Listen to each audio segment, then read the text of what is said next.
the rule of Niyyah. Before a single drop of water touches skin for prayer, before a single morsel of food is swallowed at the breaking of a fast, before any act of worship begins at all, Islamic law demands something invisible: an intention. Niyyah, the Arabic word for intention, is the legal foundation upon which every act of worship stands or collapses entirely, and it is so central to the tradition that the very first hadith recorded in Sahih al-Bukhari, the most authoritative hadith collection in Sunni Islam, is the Prophet Muhammad's declaration that actions are judged by intentions. That single sentence, narrated by Umar ibn al-Khattab, opens the most important book of Islamic legal tradition because it encapsulates something genuinely radical. What you do matters far less than why you do it. A prayer performed perfectly, every position correct, every word pronounced, every movement timed, is legally void if the worshiper did not consciously form the intention to pray before beginning. It evaporates. The physical motions happened. The worship did not. The niyyah itself does not have to be spoken aloud. The majority scholarly position across the Hanafi, Shafi'i, and Hanbali schools holds that it is a condition of the heart, a mental orientation rather than a verbal declaration, though Maliki scholars have historically debated whether verbal utterance adds a necessary element of formalization. What makes the concept genuinely strange to outsiders is how granular it becomes in practice. You cannot form one general intention in the morning and coast through 5 prayers on the strength of it. Each prayer requires its own distinct, fresh intention, formed at the correct moment. The implications ripple outward in surprising directions. Eating, sleeping, walking to work, even marital intimacy can all become acts of worship if the intention behind them is correctly framed. A Muslim who thinks, "I am eating to maintain the body God gave me so that I can fulfill my obligations," has technically transformed lunch into ibadah, an act of devotion. The exact opposite transformation is also legally possible. A technically correct act of worship, the full prayer, the full fast, the complete charity, can be annulled if it was performed for show rather than sincerity. This category has its own name: raya, often translated as ostentation or showing off, and it is classified in Islamic jurisprudence not as a minor slip, but as a form of minor shirk, association of partners with God, referenced in the Quran in Surah Al-Ma'un. The person who prays in a mosque because others are watching and would judge them for not praying has, in strict jurisprudential terms, performed an act that is worse than useless. They have performed an act that is spiritually corrosive. The entire architecture of Islamic law, from prayer to inheritance to warfare, rests on this invisible internal moment, a condition no court can verify, no scholar can observe, and no state can enforce, which makes it simultaneously the most personal and the most demanding requirement in the entire tradition: ritual purity. Islamic law divides the human body's relationship with cleanliness into a system of such precision that medieval Islamic scholars produced entire books dedicated to nothing but the rules of water, and those books ran to hundreds of pages. The system operates on 2 primary levels: wudu, the minor ablution required before prayer, and ghusl, the full ritual bath required after specific major events. And together, they govern the ritual state of every practicing Muslim's body across their entire life. Wudu must be performed before every single prayer, which means a Muslim who prays all 5 daily prayers, as is obligatory, performs wudu at minimum 5 times daily, more if the state of purity is broken between prayers. The sequence of wudu is legally mandated and cannot be reordered. Begin with intention. Wash both hands 3 times. Rinse the mouth 3 times. Clean the nose 3 times. Wash the face 3 times. Wash both arms to the elbows 3 times. Wipe the head once.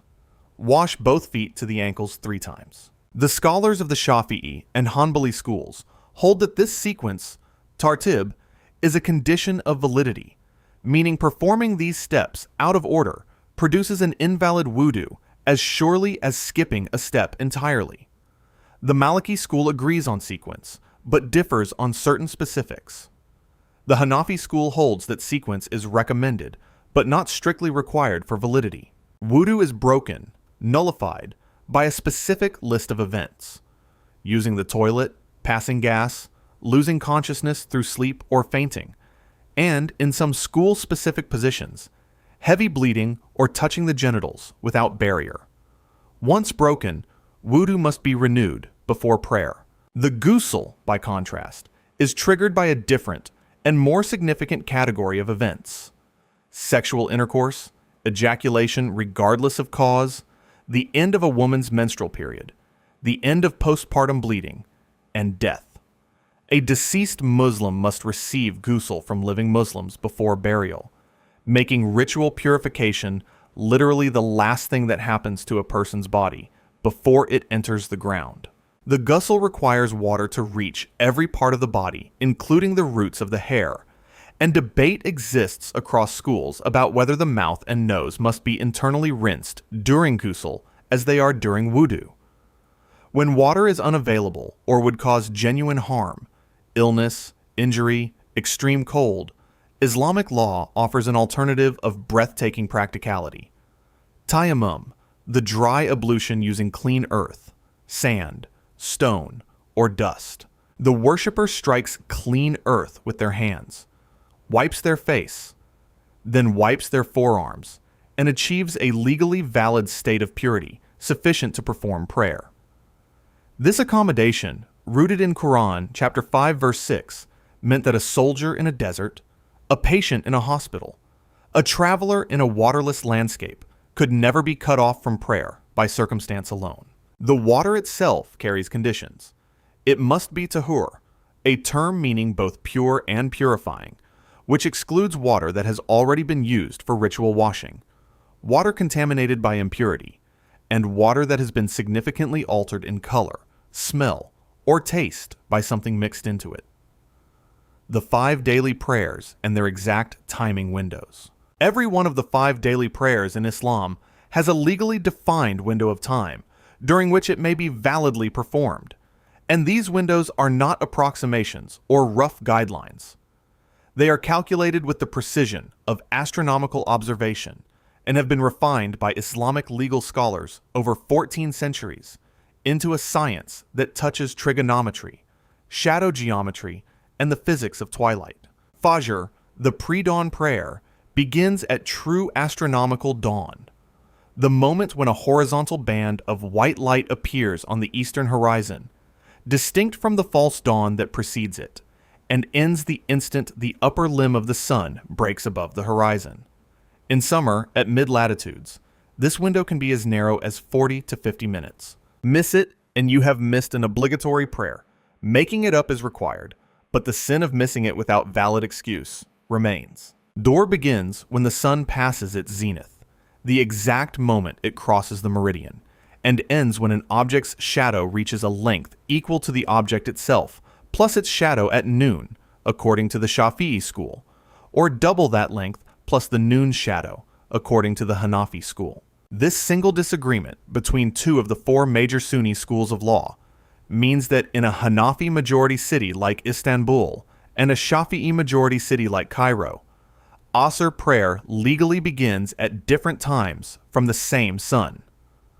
The scholars who codified these calculations were doing applied astronomy and shadow length trigonometry in the 7th and 8th centuries. Islamic prayer time science predates European adoption of the same mathematical tools by several hundred years. Asr follows directly from where Dhuhr ends. Maghrib begins at the moment of complete sunset and ends when the red twilight has fully disappeared from the western sky. Isha follows and extends, by most scholarly positions, until the midpoint of the night, though some schools extend it until true dawn. Making up missed prayers, the practice called qada, is obligatory, and this creates one of the most practically painful scenarios in Islamic law for Muslims who were not practicing for years or decades and then return to the faith. Scholarly consensus holds that every prayer missed during years of non-practice must be made up, meaning a person who did not pray for 10 years must make up approximately 18,000 individual prayers. A task that some scholars say can be accomplished by praying extra prayers alongside the current obligatory ones across the rest of one's lifetime. At extreme latitudes, Reykjavik in Iceland, Tromsø in Norway, Fairbanks in Alaska, the sun may not set for weeks at a time in summer or may barely rise in winter, making the astronomical definitions of prayer times functionally impossible to apply. Contemporary scholars have issued varying fatwas on this problem. Some say follow the prayer times of Mecca. Others say follow the nearest country with normal day-night cycles. Others say calculate a proportional schedule based on a 24-hour day. The prayer time calculation method used by an app or a mosque, whether the Muslim World League standard, the ISNA standard, or the Egyptian General Authority standard, produces meaningfully different start times for the same prayer in the same city. And the choice between them is itself a jurisprudential decision that most users of prayer time apps make without realizing it. The prohibition of riba. In the second chapter of the Quran, in verses 275 through 279, God declares war, literally the Arabic word harb, meaning armed conflict, on those who persist in dealing with riba after having been warned. This is one of the most extraordinary declarations in the entire Quran, and it concerns something that billions of people do every single day without a second thought: earning or paying interest on money. Riba, which literally means increase or excess, covers any predetermined, guaranteed return on a loan, which means a conventional bank savings account that pays you 2% annually, a mortgage that charges you interest on your outstanding balance, a credit card that charges you a fee for carrying debt. All of these are riba, and all of them are categorically forbidden for every Muslim who believes the Quran means what it says. The severity of the prohibition is matched only by how deeply embedded interest has become in every modern economy, creating a genuine and daily tension for the estimated 1.8 billion Muslims alive today who must navigate financial systems built almost entirely on the thing their scripture calls a declaration of war against God. There is a second, less commonly known form of riba called riba al-fadl, the riba of excess, which goes further still and prohibits unequal exchanges of the same commodity.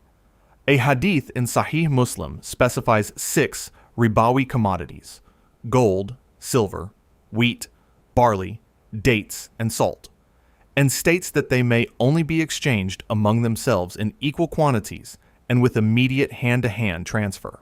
Trading 1 kilogram of gold for 1.1 kilograms of gold, even without any time delay, is riba al-fadl and equally forbidden. The Islamic finance industry that has emerged to serve Muslims who want to participate in the modern economy without violating this prohibition has grown to over $3 trillion in global assets, built on instruments with names most Westerners have never heard: murabaha, in which the bank buys an asset and sells it to you at a disclosed markup you repay in installments; ijara, which functions like a lease; sukuk, which are structured like bonds but technically represent ownership stakes in assets rather than debt instruments. Critics, including prominent Muslim scholars and economists, have argued at length that many of these instruments are economically identical to interest-bearing products with additional legal documentation layered over them, and that the industry represents sophisticated form over genuine substance. The counter-argument is that the form matters jurisprudentially.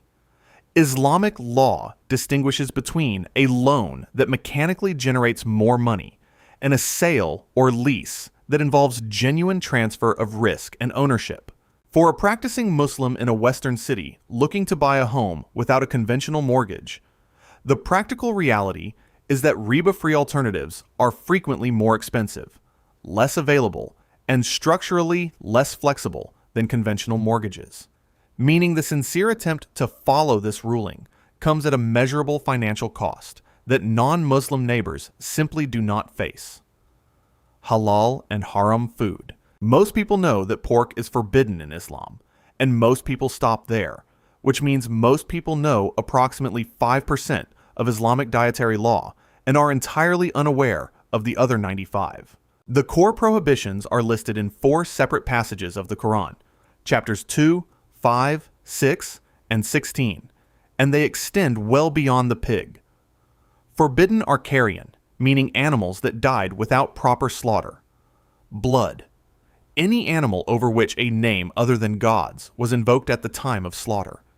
And animals killed by strangling, beating, falling, goring, or being attacked by a predator, unless the animal was still alive when the Muslim reached it, and it was then properly slaughtered. Proper slaughter, dabiha, requires a specific sequence. The animal must be alive and healthy immediately before slaughter. A sharp blade must be drawn swiftly across the throat in one decisive motion.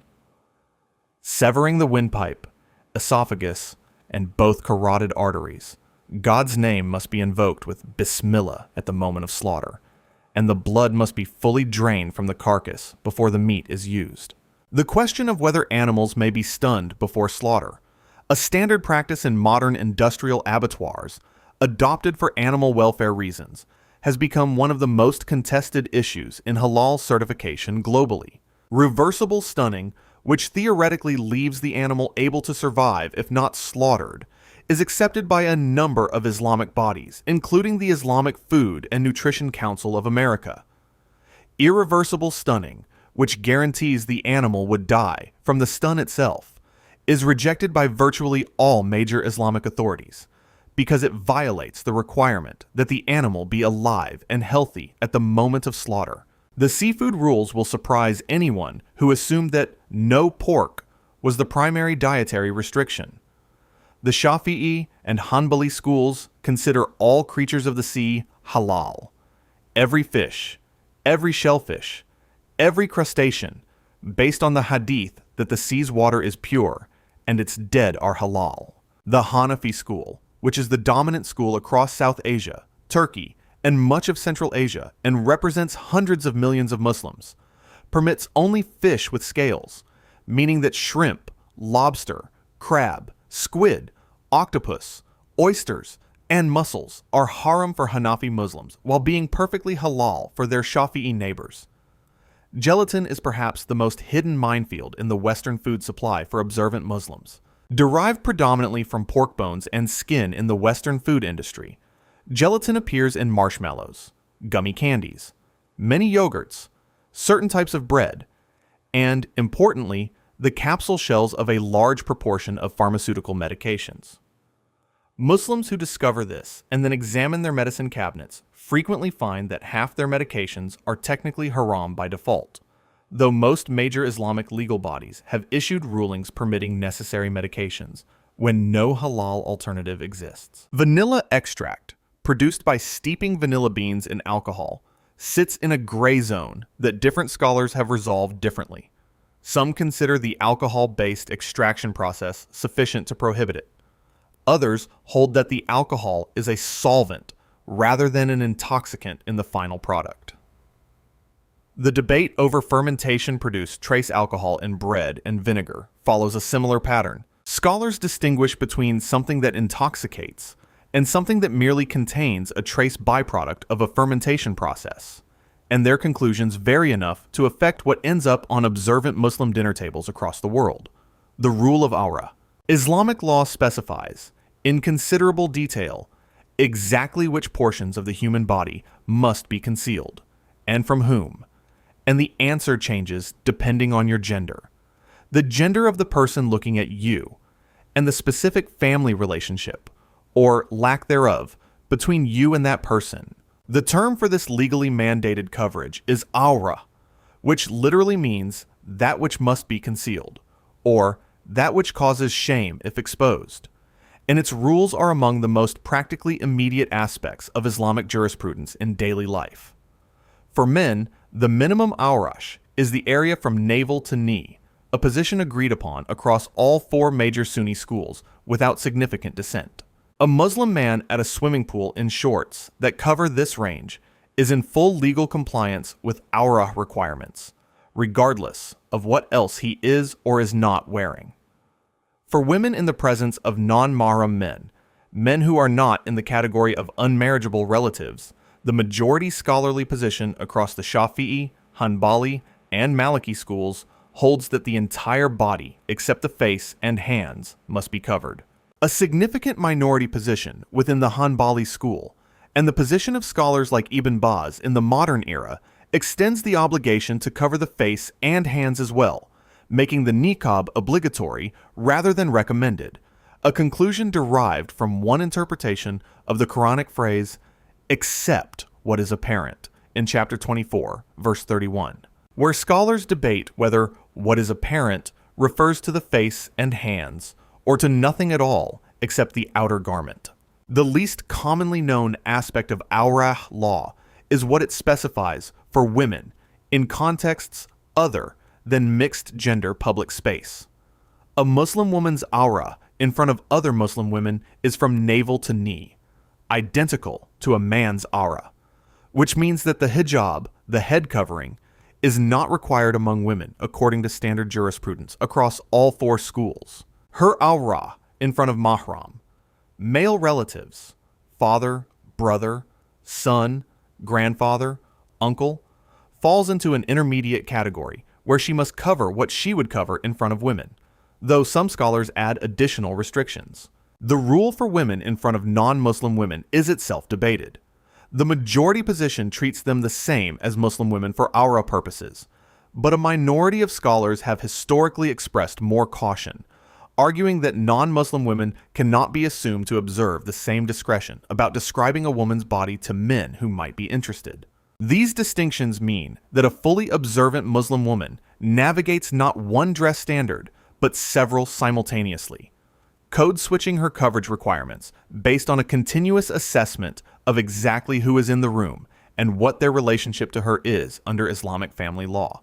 The laws of mahram. Islamic family law contains a category of relationships so fundamental that they permanently alter what a person may do, where they may travel, and whom they may marry for the rest of their life. And this category is established not only by blood, but by marriage, and in one of the most surprising provisions of Islamic jurisprudence, by breastfeeding.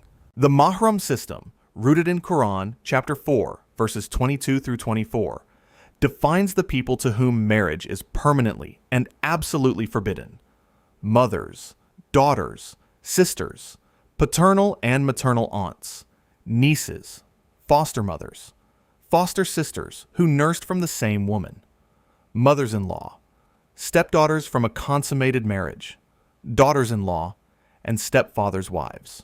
The breastfeeding provision, rida'a in Arabic, creates a full family relationship through milk. A woman who breastfeeds an infant enough times to constitute genuine nourishment becomes that child's milk mother, and her biological children become the child's milk siblings. Marriage between milk siblings is permanently forbidden, exactly as between biological siblings. The Shafi'i school sets the threshold at 5 separate nursing sessions. The Hanafi and Maliki schools operate on a standard of meaningful nourishment rather than a fixed count, meaning the legal determination of whether a mahram relationship exists through milk can depend on which school's jurisprudence is applied. The practical implications of this have expanded dramatically in the modern era. Women in some communities are encouraged to breastfeed each other's infants, to deliberately create mahram relationships between unrelated families, a practice that some contemporary scholars have encouraged as a social tool, while others have expressed concern about its deliberate deployment as a legal mechanism. The mahram relationship also governs travel. Classical jurisprudence requires that a woman traveling a journey beyond a specified distance, roughly the equivalent of what was a 3-day journey by camel in the 7th century, which scholars have translated into various modern distances, be accompanied by a mahram. Applied to air travel and modern distances, this ruling created enormous practical difficulty for women traveling for education, employment, medical treatment, and Hajj pilgrimage. Saudi Arabia, which enforced this requirement most strictly, significantly reformed mahram travel restrictions in 2019, allowing women over 21 to obtain passports and travel internationally without male guardian permission, a reform that generated substantial scholarly debate about whether state policy had overridden a jurisprudential ruling, or correctly identified that the ruling's underlying purpose was safety, which modern travel infrastructure renders the mahram requirement redundant for achieving. Cousin marriage, the marriage of first cousins, is not merely permitted under Islamic law, but has been historically common across Muslim-majority cultures from Morocco to Indonesia. A fact that frequently surprises Westerners, for whom cousin marriage carries strong cultural prohibition. Adoption presents one of the most consequential applications of mahram law in the modern era. Islamic law does not recognize adoption as creating a parent-child relationship in the legal sense. An adopted child cannot take the adoptive father's surname as their legal name, cannot inherit as a biological heir, and crucially, does not become a mahram to the adoptive family's biological children. If a family adopts an infant boy and raises him alongside their biological daughter, when both reach adulthood, he is not her mahram, and the normal rules governing male-female interaction and eventual marriage apply between them. Nikah. An Islamic marriage is not a sacrament in the theological sense. There is no clergy required, no church building, no ritual that only an ordained person can perform. It is a contract, and it is governed by Islamic contract law with the same precision and enforceability that governs a commercial transaction. The Nikah requires 4 elements to be valid: an offer of marriage, ijab, an acceptance, qabul, the presence of 2 adult Muslim male witnesses, and the payment or formal acknowledgement of a mahr, a mandatory gift from the groom to the bride alone. The mahr is not a dowry paid to the bride's family, as it is often mischaracterized in Western accounts of Islamic marriage. It belongs entirely and exclusively to the wife, is her property absolutely, and represents a form of financial security that the tradition built into the marriage contract 1,400 years before prenuptial agreements became a feature of Western legal systems. The mahr can be anything of value agreed upon by both parties: a sum of money, a piece of property, a piece of jewelry, or, in a hadith recorded in Sahih al-Bukhari, the Prophet famously permitted a man who possessed literally nothing of material value to offer the teaching of Quranic verses he had memorized as his mahr, knowledge as a bridal gift. The wali, or marriage guardian, typically the bride's father or nearest male relative in his absence, is required for the marriage to be valid in the Shafi'i, Maliki, and Hanbali schools, which hold that a woman cannot independently contract her own marriage regardless of her age or legal competence. The Hanafi school is the significant exception. It permits a legally adult woman of sound mind to contract her own nikah without a wali, a position that has made Hanafi jurisprudence the preferred framework in some contemporary discussions of women's matrimonial autonomy. One of the most consequential and underappreciated features of the nikah contract is that conditions may be written into it and are legally binding. A bride may include in her contract a clause granting herself the right of divorce, a power called isma that is otherwise held only by the husband, and this clause, once agreed to, is enforceable. She may include a clause prohibiting her husband from taking a second wife under penalty of automatic divorce. She may specify the city or country where the couple will live. These are not informal wishes, but contractual terms with the force of Islamic law behind them, and their existence has been a feature of the nikah since the earliest period of Islamic legal development.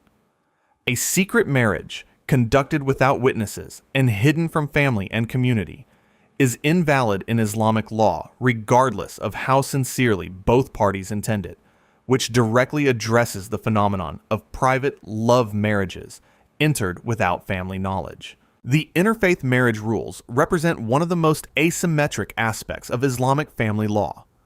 A Muslim man may legally marry a Jewish or Christian woman, based on Quran chapter 5, verse 5, which identifies people of the book as permissible spouses. A Muslim woman, by contrast, may only marry a Muslim man, a restriction derived from Quran chapter 2, verse 221, and the subject of extensive feminist critique within Islamic scholarship, with reformist scholars arguing that the rule reflected 7th century concerns about religious authority in the household that are not applicable to modern marriages between equals. Talaq. Islamic divorce law gives a husband a power that has no real parallel in any other major legal tradition. He can end his marriage by unilaterally pronouncing a single word, talaq, I release you, without his wife's consent, without a court, without a lawyer, without any external authority whatsoever. The word itself, said with genuine intention in the correct circumstances, constitutes a legally effective divorce. The classical jurisprudential justification for this asymmetry connects to the financial obligations Islam places exclusively on husbands, the mahr, the maintenance of wife and children, and the argument that the party bearing greater financial burden should hold the formal power to exit the contract.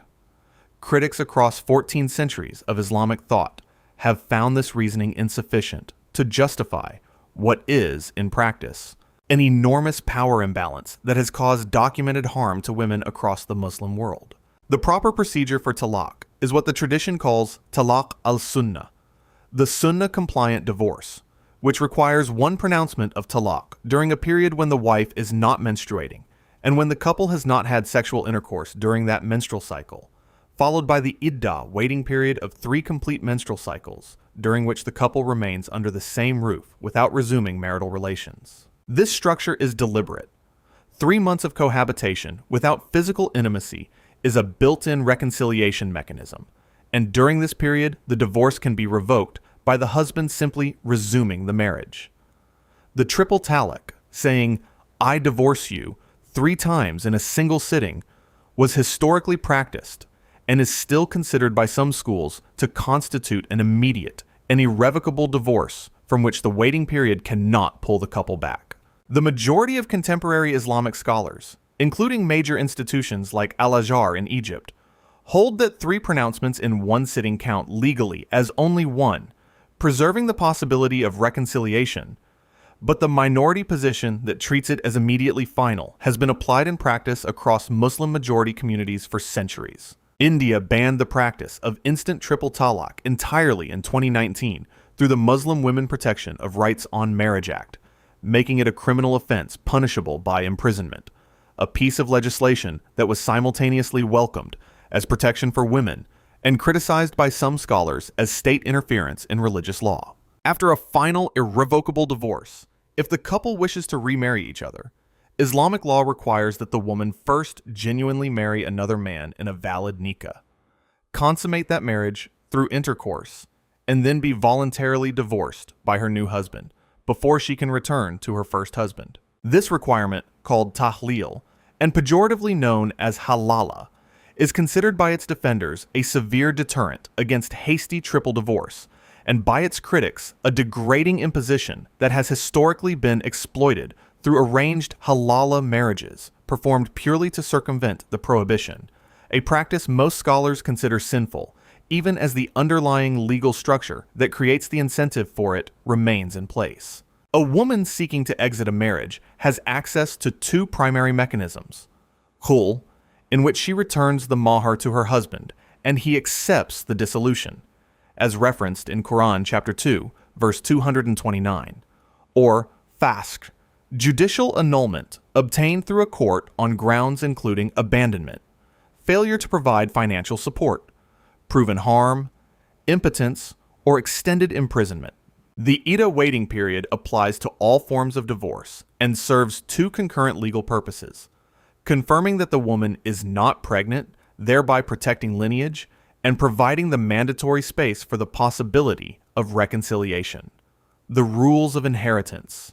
The Quran dedicates more precise numerical detail to inheritance law than to almost any other single topic, specifying exact fractional shares for each category of heir across 3 passages, chapter 4, verses 11, 12, and 176, with a precision that led the Prophet, according to a report in Islamic tradition, to describe knowledge of inheritance law as half of all knowledge. The shares are: a daughter receives half the share of a son, A wife receives 1/8 of the estate if children exist, 1/4 if there are none. A husband receives 1/4 if children exist, 1/2 if there are none. A mother receives 1/6 if children exist, 1/3 if they do not. And so the fractions distribute across the full family tree with the same arithmetic exactness across 14 centuries of applications. The gender differential, a daughter receiving half what a son receives, is the most contested feature of Islamic inheritance law in the contemporary era. The classical justification is economic. A son is legally obligated to support his wife, his children, and his mother from his inheritance. A daughter's share, once received, is entirely her own with no corresponding obligation to support anyone. Her inheritance is, in the traditional framing, pure gain. Critics of this reasoning argue that in modern economies where women bear equivalent or greater financial burdens, paying mortgages, raising children, supporting elderly parents, the logic has been detached from the reality it was designed to address, and the unequal share simply perpetuates material disadvantage.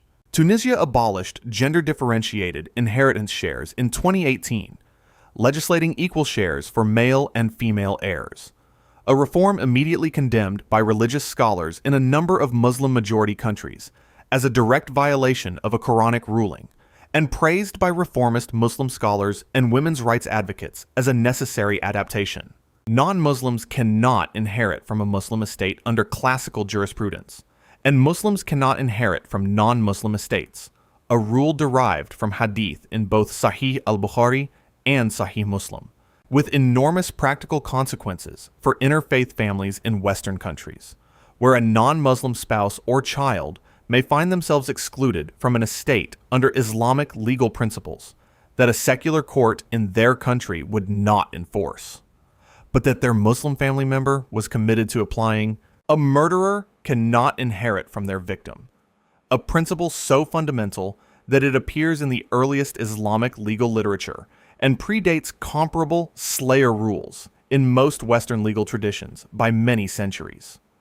Before any inheritance is distributed, the estate must clear 4 prior obligations in sequence: funeral expenses, debts including the unpaid mahr owed to the wife, any unfulfilled zakat obligations, and bequests. The bequest, wasiyah, is capped at 1/3 of the remaining estate, and crucially cannot be directed toward any legal heir, closing the loophole of using a will to effectively redistribute shares away from the Quranic allocation toward preferred children or relatives. Zakat. The word zakat appears 32 times in the Quran, almost always paired with salah, prayer, as though the two practices are inseparable halves of a single religious obligation, which in Islamic theology they effectively are. Zakat is not charity in the voluntary sense. It is not a donation made when one feels moved or generous. It is a legally binding financial obligation, classified as one of the 5 pillars of Islam, alongside the declaration of faith, prayer, fasting, and Hajj, and the theological stakes attached to withholding it deliberately while believing it to be required are severe enough that the first caliph of Islam, Abu Bakr al-Siddiq, launched a series of military campaigns, the Riba Wars, against Arabian tribes that had stopped paying zakat after the Prophet's death, arguing that withholding a pillar of Islam was equivalent to apostasy from it. The calculation is precise. 2.5% of total wealth and savings that has been in one's possession for a complete lunar year, approximately 354 days, above the nisab threshold, which is set by Islamic law at the value of either 87.48 grams of gold or 612.36 grams of silver. The choice between the gold and silver threshold is not merely academic.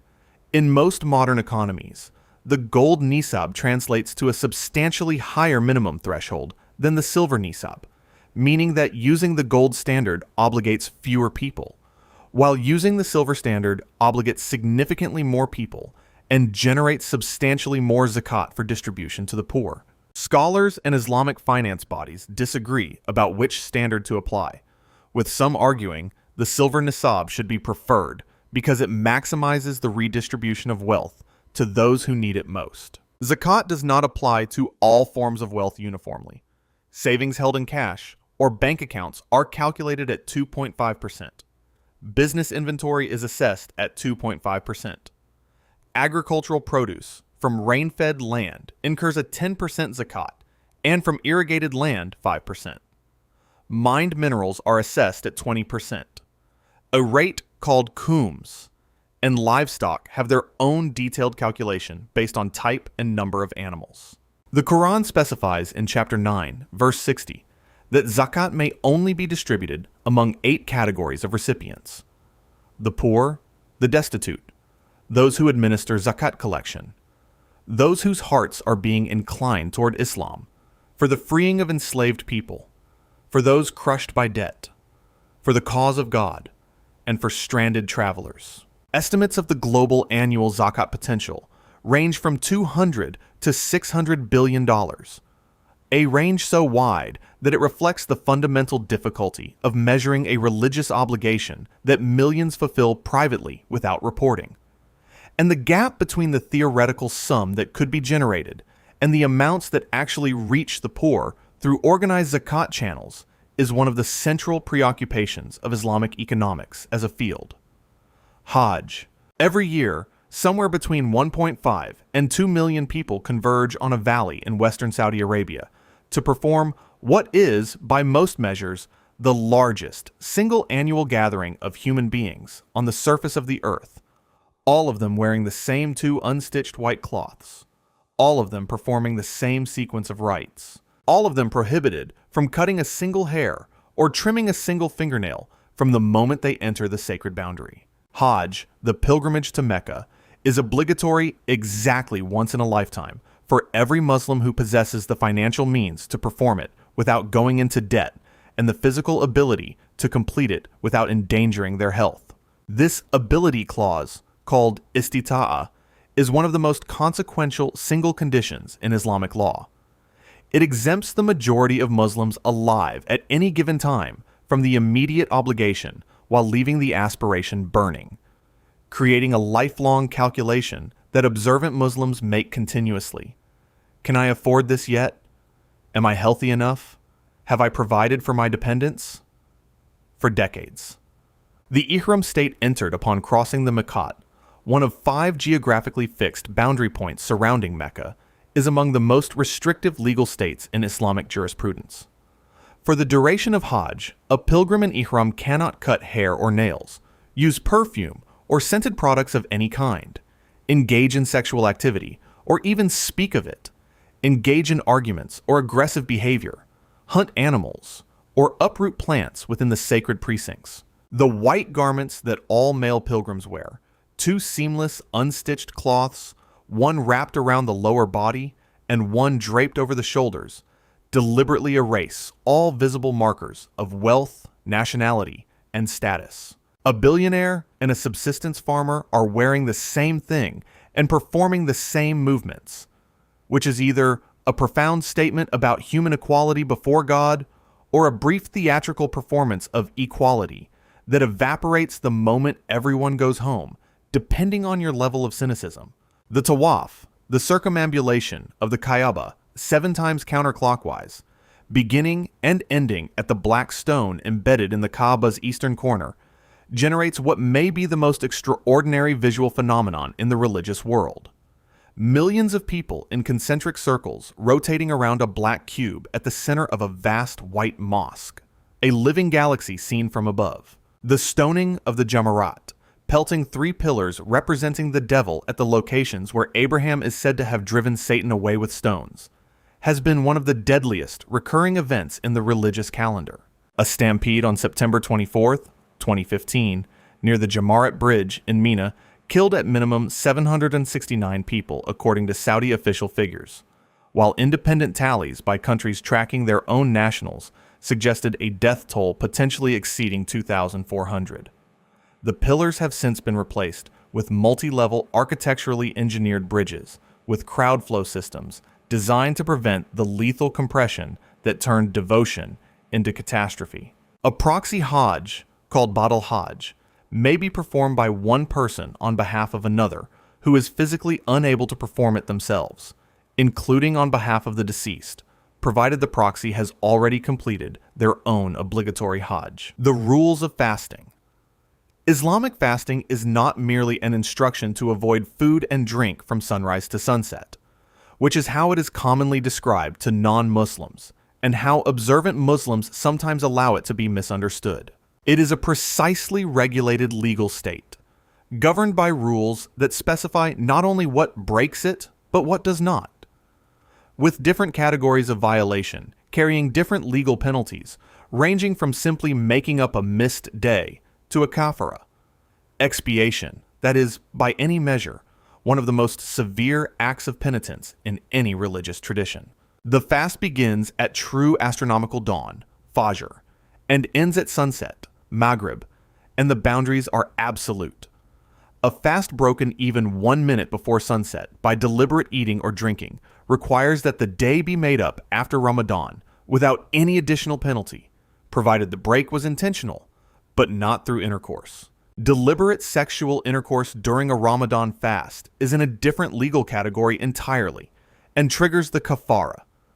The violator must free an enslaved person, an option that is no longer available, or fast 60 consecutive days, not 60 days total, not 60 days distributed across the year, but 60 days in an unbroken chain, missing a single day of which restarts the count, or feed 60 poor people one full meal each. These three options are ranked.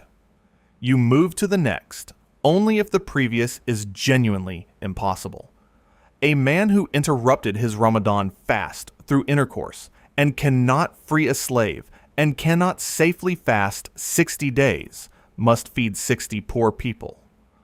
One of the hadiths describing this situation records the Prophet's response to a Bedouin man who reported the violation in evident distress, a quietly human moment in legal history.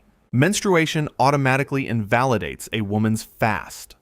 She cannot perform a valid fast during her period regardless of her wish to do so, and she must make up every day missed after Ramadan, a position agreed upon unanimously across all schools with no dissent. What does not break the fast is a list that surprises most observers: swallowing one's own saliva, unintentionally swallowing water while rinsing the mouth for wudu, forgetting entirely and eating or drinking, and then immediately stopping upon remembering, blood tests, non-nutritive injections, and intravenous drips, and, in the majority contemporary scholarly position, endoscopic procedures where the camera does not introduce nutritive substance into the body. The fidya, a compensation mechanism for those who cannot fast due to chronic illness or permanent disability, allows payment of the equivalent of feeding one poor person for each day of Ramadan missed. At polar latitudes in summer, where the sun may not set for 22 or more hours, the question of when a fast ends has generated a collection of fatwas that differ enough among themselves to make the question genuinely unresolved. The dominant contemporary guidance inclines toward following the prayer and fasting schedule of the nearest country with normal day-night patterns, or a calculated schedule of roughly 16-hour fasts, regardless of actual solar position, though no single answer commands universal scholarly acceptance.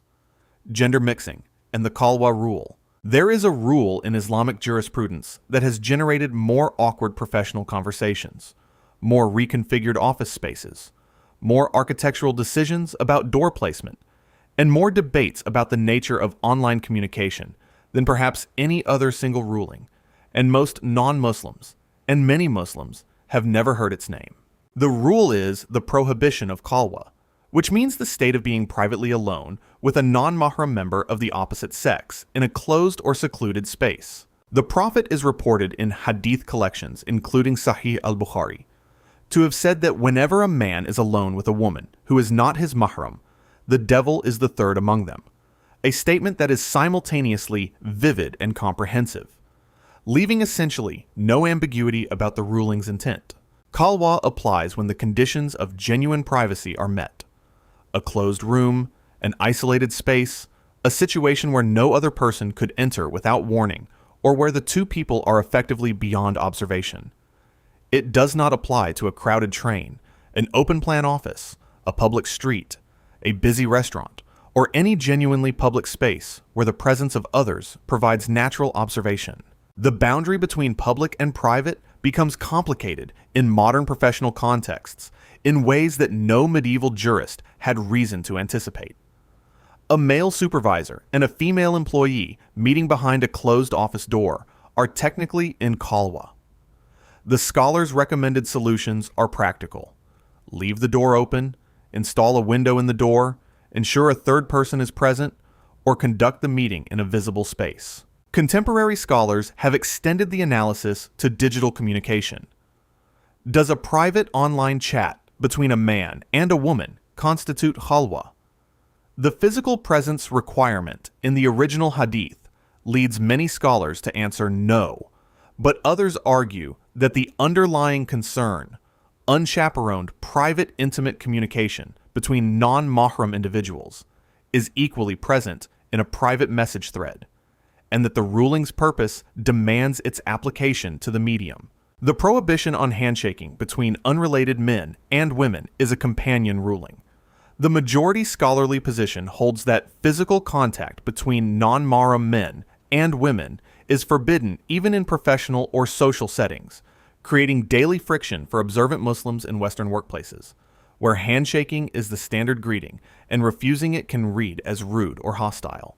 A minority of scholars have permitted handshaking in clearly professional contexts, where no desire is involved, but this is an explicit minority position. The historical practice of women attending the mosque provides a revealing case study in how these principles have evolved. The Prophet explicitly stated that women should not be prevented from attending mosques, and women prayed in the main prayer hall during his lifetime. The subsequent move in many Muslim majority communities towards separate entrances, separate prayer halls, or the outright discouragement of women attending mosques at all represents a later cultural development, one that a number of contemporary scholars have critiqued precisely as an innovation that contradicts prophetic precedent, Istihala. Islamic law contains a doctrine that most Muslims do not know by name, but whose implications touch nearly every capsule medication they take, most of the gelatin-containing food in Western supermarkets, and a significant portion of the global cosmetics industry. The doctrine is Istihala, transformation, and it holds that if a haram substance undergoes a complete chemical transformation into a fundamentally new substance, the legal ruling on the original substance does not transfer to the product. The textbook example is wine and vinegar. Wine, haram, absolutely prohibited, can transform through natural fermentation into vinegar, which is halal, and which the Prophet explicitly permitted according to hadith in Sunan Abu Dawud. The wine has ceased to exist as wine. What exists now is chemically, physically, and legally a different substance. The haram quality was a property of the wine specifically. It did not survive the transformation into vinegar, any more than fire survives transformation into ash. The doctrine's modern applications are where the real controversy lives. Gelatin derived from pigs is haram. Pork is one of the most clearly and repeatedly prohibited substances in Islamic dietary law. But gelatin derived from pigs can be processed through hydrolysis at high temperatures until the original protein chains are completely broken down and rebuilt into a substance that has no remaining chemical relationship to porcine skin or bone at the molecular level. Hanafi-influenced scholarly bodies and some national Islamic food authorities have ruled that this level of transformation constitutes istihala, and that the resulting gelatin is halal. Shafi'i and Hanbali scholars generally reject this application, holding that the origin of the substance remains relevant regardless of transformation, and that any doubt should produce caution. The practical consequence is that a Muslim living in a country where Hanafi rulings dominate may eat gelatin-containing candy without concern, while their Shafi'i neighbor in the same city avoids it.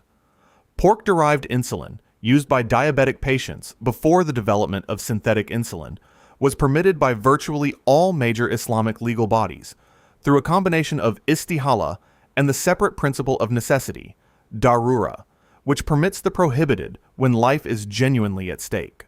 Vaccines containing porcine gelatine as a stabilizer have received similar rulings from major bodies, including the Islamic Fiqh Academy of the Organization of Islamic Cooperation, which found that the transformation of the gelatin and the necessity of the medical protection together justified permissibility. The related doctrine of istihlak, dilution, operates on a different logic. If a haram substance is present in a halal mixture in quantities so small that it cannot be detected and has no effect, some scholars rule the mixture permissible. Others reject this reasoning entirely, holding that the presence of a haram substance in any quantity, however minute, contaminates the whole. Music, art, and photography. Islam has no equivalent of the Church's index of forbidden books. No single authoritative body that can rule definitively on cultural production, and nowhere is the resulting scholarly fragmentation more vivid than in the area of music, figurative art, and photography. Three domains where the jurisprudential disagreements span the full spectrum from almost everything is permitted to virtually everything is forbidden, with legitimate scholarly credentialing on every point of the range. The prohibition of musical instruments derives not from the Quran directly. The Quran does not mention musical instruments by name in a prohibitive context, but from hadith. Most prominently, a statement attributed to the Prophet in Sahih al-Bukhari, warning of a people who will make lawful musical instruments alongside intoxicants and fornication. The authenticity and interpretation of music-related hadiths has been a matter of genuine scholarly dispute since the early centuries of Islam. Imam al-Ghazali, one of the most influential scholars in Islamic intellectual history, defended music's permissibility under certain conditions in his Ihya Ulum al-Din. Ibn Hazm, the 11th century Andalusian scholar, rejected the prohibition of music entirely, arguing that the key hadith has a broken chain of transmission. Contemporary Salafi scholars, including those who have shaped religious policy in Saudi Arabia, tend toward a broad prohibition of instruments while permitting vocal music without accompaniment. The figurative art prohibition operates on different textual ground. Several hadiths in both Sahih al-Bukhari and Sahih Muslim describe the Prophet as strongly discouraging or prohibiting the making of images of living creatures, humans and animals, with the vivid justification that on the Day of Judgment, those who made such images will be commanded to breathe life into their creations and will be punished when they cannot. The hadiths are considered authentic across schools. The debate is about their scope. Do they prohibit two-dimensional art as well as sculpture? And do they apply to images made for decorative purposes as well as those made for worship? The extraordinary flowering of Islamic geometric and calligraphic art across 14 centuries is the direct aesthetic consequence of this prohibition's influence. Denied the human figure, Islamic artists developed the most sophisticated geometric ornamentation in world art history, producing tile work, manuscript illumination, architectural decoration, and carpet design of a complexity and beauty that had no model and no parallel. Photography sits in a distinct category. Many contemporary scholars distinguish between a photograph, which captures a reflection of existing reality through light, and does not involve the artist creating a representation of a living form from nothing, and a drawing or sculpture, which involves the artist generating the image through their own creative act. On this reasoning, photography is broadly permitted, which is why Muslim-majority countries have thriving photography industries, passport photographs, and television. The minority scholarly position that treats photography as equivalent to drawing and therefore prohibited has become progressively less influential in practice, though it remains formally held by some scholars. Dealing with dogs and pigs. The rules governing ritual interaction with dogs in Islamic jurisprudence represent one of the clearest illustrations of how dramatically the four major Sunni schools can diverge on a practical, everyday question. And the divergence here is not subtle. It is the difference between an animal you can keep as a pet with no ritual consequences and an animal whose saliva requires one of the most elaborate purification procedures in all of Islamic cleanliness law. The Maliki school, which is the dominant school across North Africa and West Africa, holds that dogs are pure animals. Their saliva is not najis, not ritually impure, and contact with a dog does not affect a Muslim's ritual state or require any purification before prayer. A Moroccan Muslim can be licked by a dog and proceed directly to prayer without any additional washing beyond what normal cleanliness would suggest. The Shafi'i and Hanbali schools, dominant across much of the Arab world, Southeast Asia, and East Africa, hold a categorically different position. Dog saliva is classified as mughalaza, severe impurity, and anything the dog licks must undergo a 7-wash purification sequence, one of which must use earth or a purifying agent mixed with water before it is ritually clean. This rule derives from a hadith in Sahih Muslim specifying the purification procedure for a vessel that a dog has licked. The same dog licking the same hand requires 0 ritual response in Marrakesh and a 7-step purification sequence in Riyadh. Keeping dogs is the subject of a separate ruling, broadly permitted for guarding homes, herding livestock, and hunting, with a hadith stating that maintaining a dog for these purposes causes a deduction of 1 or 2 qirate of daily good deeds, a unit that the same hadith, in other versions, says equals the size of a mountain. Though scholars note this is meant to convey significance rather than literal quantity. Keeping a dog purely as a pet, with no guarding or working function, is considered impermissible or at minimum strongly discouraged by most scholars. The pig's status is categorically different from the dog's. Pigs are classified as najis al-ayn, intrinsically, inherently impure, meaning that contact with a living pig's body, not merely its meat, creates a ritual impurity requiring purification. This extends to pig-derived leather.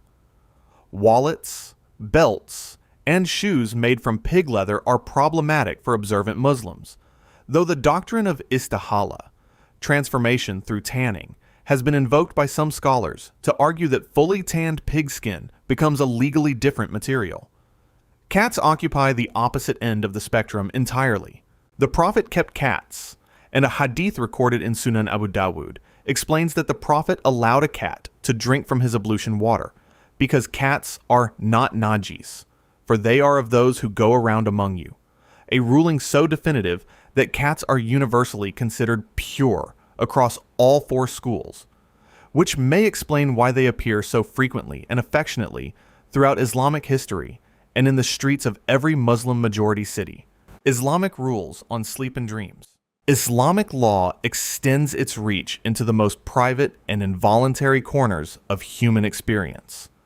The posture in which you sleep, the content of your dreams, what you are legally required to do upon waking from a particular kind of dream, and does so with a matter-of-factness that reveals how comprehensively the tradition understood itself as governing the whole of a Muslim's life, rather than merely the formally religious portions of it. The recommended sleeping position in Islamic tradition is on the right side, facing the direction of Mecca, the Qibla, following the practice of the Prophet as described in multiple hadith. This is a sunnah, a recommended act rather than an obligation, meaning its observance earns reward and its absence incurs no sin.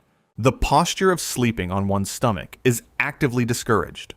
A hadith reports that the Prophet encountered a companion sleeping prone and told him that this is a lying position that God dislikes, with some versions of the hadith connecting it to the way the inhabitants of hell lie.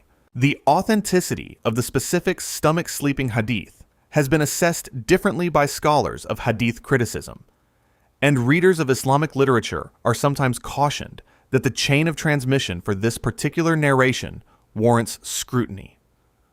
Wet dreams, ihtilam, are handled in Islamic jurisprudence with a candor that reflects the tradition's broader willingness to address human biology directly. A sleeping person is not legally accountable for their state of consciousness, which means a wet dream incurs no sin whatsoever. However, it places the person in a state of major ritual impurity, janaba, requiring ghusl before prayer. The Prophet taught this explicitly, and one of the most frequently cited hadiths on the subject records the response of Salama and Sulaim asking the Prophet directly whether this ruling applied to women as well as men, and the Prophet confirmed that it did if they experienced the equivalent physical response in a moment of jurisprudential inclusivity that medieval European ecclesiastical law would not match for many centuries. True dreams, Ruya, occupy a serious position in Islamic theology. The Prophet is reported in Sahih al-Bukhari to have said that a true dream is 1/46th of prophethood, a fraction that has been cited in slightly varying forms across different narrations, but consistently places the dream experience within the sphere of the divine communication that ended with the Prophet's death.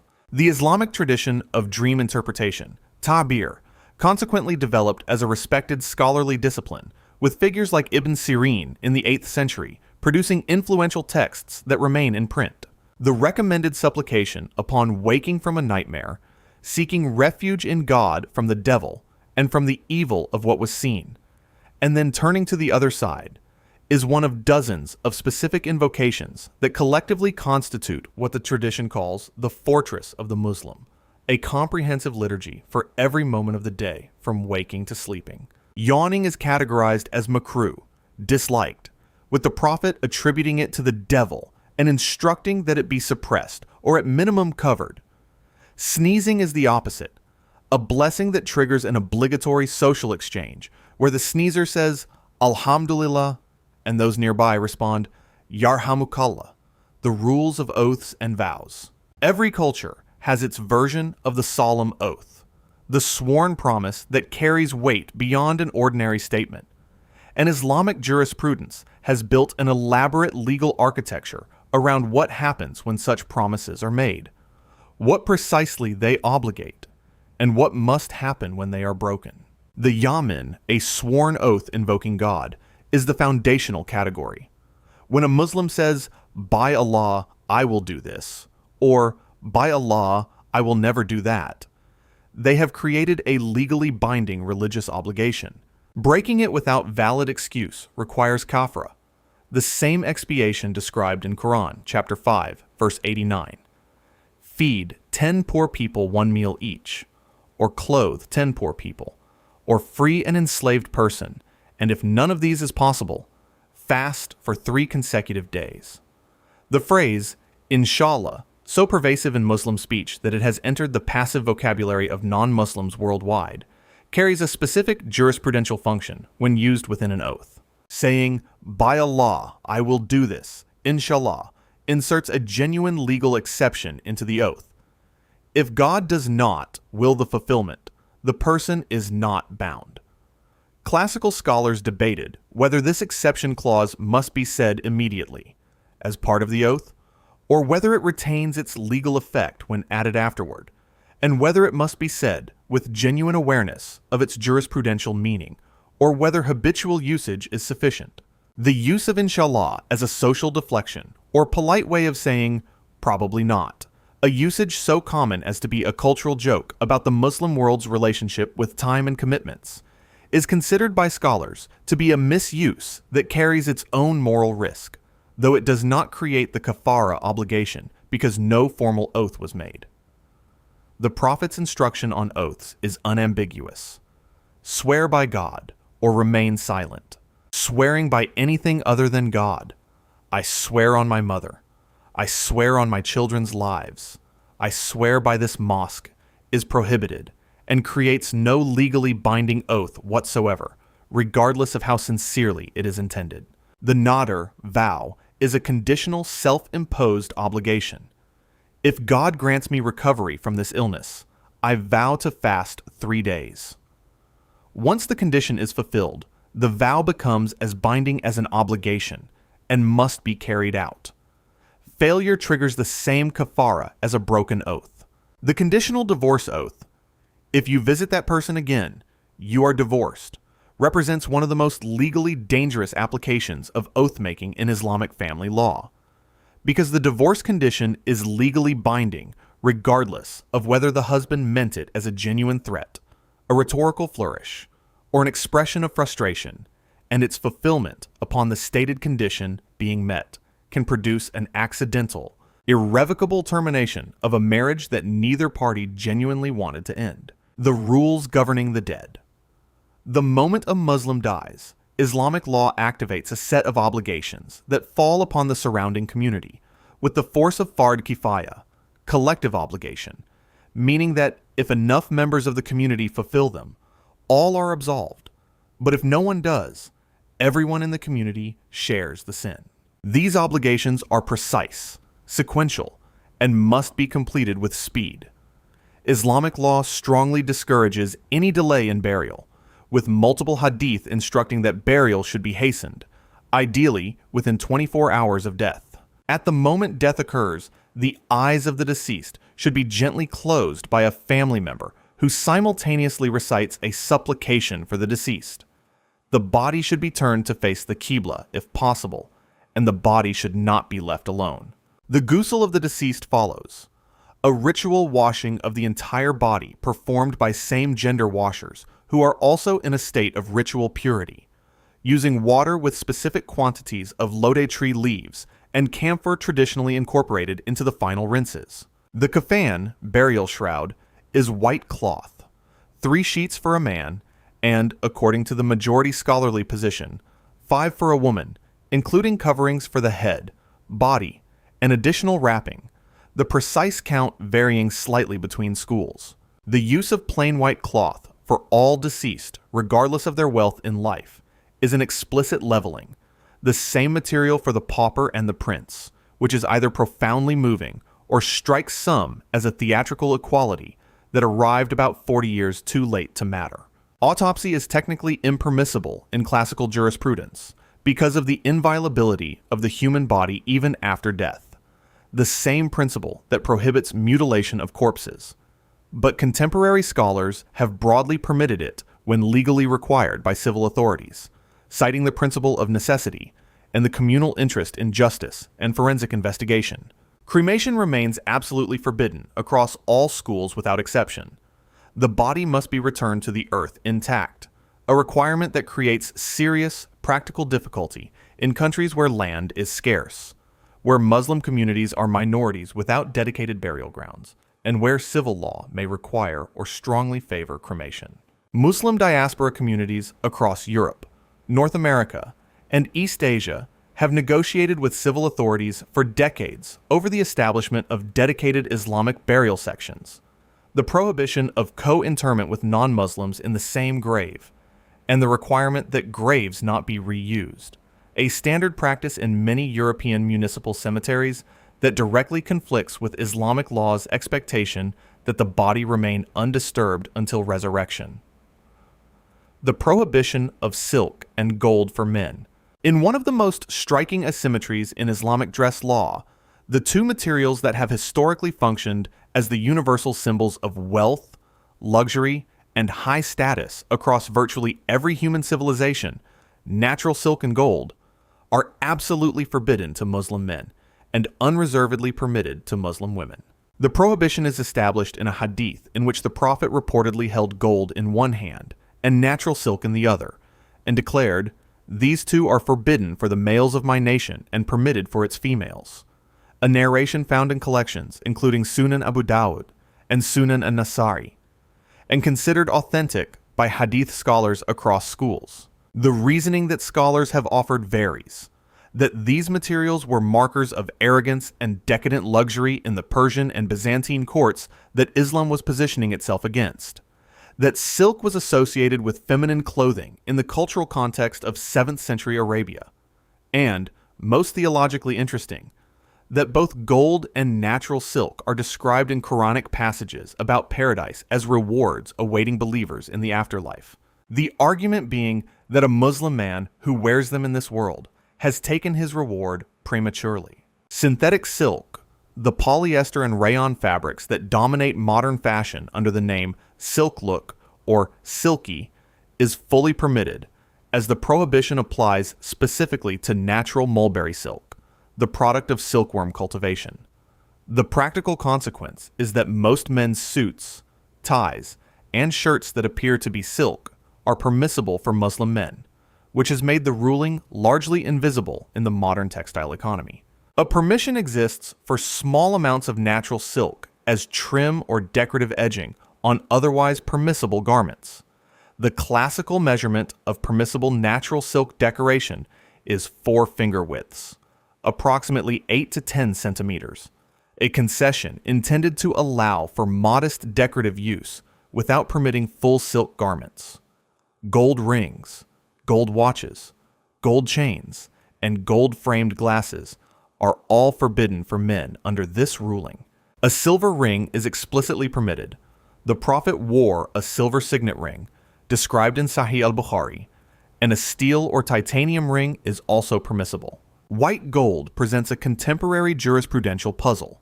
It is an alloy in which gold has been combined with other metals and bleached to a silver appearance, and scholars disagree about whether its gold content makes it subject to the prohibition or whether its physical and chemical transformation into a materially different metal changes the ruling. Istikhara. There is a 2 rakat prayer in the Islamic tradition that a Muslim is encouraged to perform before making any significant decision: choosing a spouse, accepting a job offer, starting a business, deciding whether to travel. And it is one of the most personally practiced and most widely misunderstood acts of Islamic devotion in the global Muslim community. Istikhara, which translates roughly as seeking what is good, involves performing 2 voluntary units of prayer, and then reciting a specific supplication in which the worshipper asks God to facilitate the matter if it is good for them in religion, life, and the long term, and to turn it away and turn the worshipper away from it if it is bad for them. In religion, life, and the long term. The hadith teaching istikhara is narrated by Jabir ibn Abdullah and recorded in Sahih al-Bukhari, where it is described with a level of emphasis that places istikhara in the same pedagogical category as Quranic instruction. The Prophet used to teach us al-istikhara for all matters as he used to teach us a surah from the Quran. The widespread popular belief that performing istikhara will produce a dream containing the answer white light for yes, dark imagery for no, green for proceed, red for stop, is cultural rather than textual. The hadith does not mention dreams. It does not describe a sign or vision. It concludes by instructing the worshipper to then proceed with whatever becomes easy for them. The correct understanding, according to mainstream scholarly interpretation, is that istikhara combines sincere supplication with continued rational deliberation and consultation with others. You pray, you seek God's guidance, and then you keep thinking, keep consulting, and proceed when a path becomes clear through the ordinary processes of decision-making, believing that God has shaped the opening of that path in response to your sincere request. Multiple istikhara prayers for the same decision are permitted and recommended if no clarity emerged from the first. Whether istikhara can be performed by one person on behalf of another, a parent performing it for their child's marriage decision, for example, is not established in the hadith and has generated debate, with many scholars holding that the sincerity of the supplicant's own direct relationship to the decision is part of what makes the prayer meaningful. The rules of salam. The Islamic greeting, Assalamu alaikum, peace be upon you, is not merely a cultural pleasantry or traditional salutation. It is governed by Islamic law with a specificity that assigns it different legal weights depending on who initiates it, who receives it, how completely it is said, and what context the exchange occurs in. The initiation of salam upon encountering a fellow Muslim is classified as sunnah mu'akkada, a strongly emphasized recommendation, while the response is classified as wajib or fard kifaya depending on the school, meaning that a group of Muslims who receive a salam and collectively fail to respond have collectively committed an obligatory act. A hadith in Sunan Abu Dawud and Tirmidhi specifies that the 3-part form of the greeting, Assalamu alaikum wa rahmatullahi wa barakatuh, and his mercy and blessings, carries 30 units of reward while the two-part form carries 20 and the one-part form 10, incentivizing the longer version with a graduated reward structure that is vintage Islamic legal encouragement. The question of greeting non-Muslims with salam has been one of the more culturally sensitive jurisprudential issues in interfaith relations. A number of hadiths indicate that the Prophet instructed Muslims not to initiate salam with non-Muslims, and the response to a non-Muslim's greeting should be wa alaykum, and upon you, which returns the greeting without extending the specific divine peace invoked in the full salam. Many contemporary scholars in pluralistic Western settings have argued that the original concern was about extending specific theological blessings to those who do not acknowledge their source, and that ordinary greetings of goodwill in daily civic life do not fall under the same restriction. Handshaking as part of greeting between same-gender Muslims is sunnah, and the subject of a hadith stating that two Muslims who meet and shake hands will have their sins fall away between them before they part. The recommended method of seeking permission to enter a home, knocking or calling 3 times, identifying oneself rather than merely saying, "It is me," and leaving without resentment if no answer is given, is detailed in Quran chapter 24, verses 27 and 28, and represents an extension of the salam principle into the domestic sphere. Even written communication carries an obligation. Receiving a letter or message that begins with salam creates a response obligation by scholarly analogy, though the time constraint is less immediate than an in-person exchange. Enjoining good and forbidding evil. The Quran identifies the Muslim community using a description that functions simultaneously as a theological complement and a permanent obligation. You are the best nation produced for mankind. You enjoin what is right and forbid what is wrong, and believe in God, states chapter 3, verse 110, embedding within the very definition of Muslim communal identity the responsibility to actively engage with moral behavior in the world around them. This obligation, al-amr bil ma'ruf wal nahi anil munkar, is not merely aspirational. The Prophet, in a hadith recorded in Sahih Muslim as Hadith 49, specified 3 levels of fulfilling it. If you see a wrong, change it with your hand. If you cannot, speak against it with your tongue. If you cannot, hate it in your heart. And the Prophet added that the last option, the internal aversion with no external expression, is the weakest of faith. The descending levels describe a descending moral state.